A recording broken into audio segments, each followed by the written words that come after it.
When I was researching my previous book, Mafia, about global organized crime, I came across a group of criminal hackers who were in their teens in Brazil. And I spoke to them, and I spoke to the cyber police in Brasilia, who had arrested half of them. Half of them were in jail, half of them were still free. And I also spoke to somebody from the private cybersecurity industry about this case and what was going on in cyberspace in terms of criminality.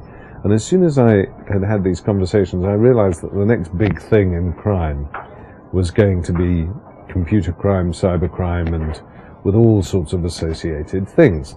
So I decided to write a book about it.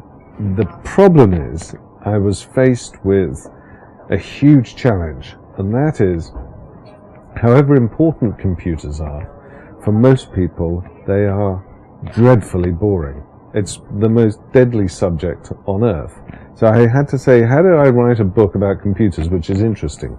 And so I studied films which are supposedly about computer crime or computer terrorism and that sort of thing.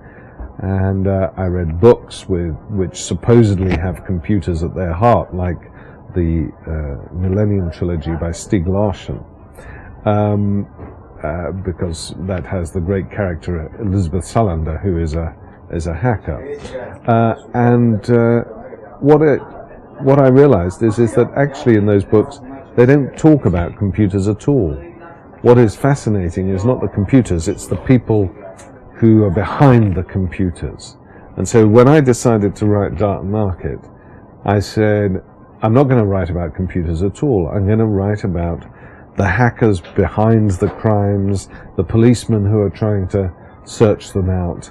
And so really it turned into a sort of thriller about a group of criminals who are spaced, of course, all around the world, and about the FBI, the British, the Turkish, the Canadian and the German police who go after them, and what happened when they infiltrated the group, when one of them, the FBI agent, infiltrates the group and gets to the very heart of this criminal organization.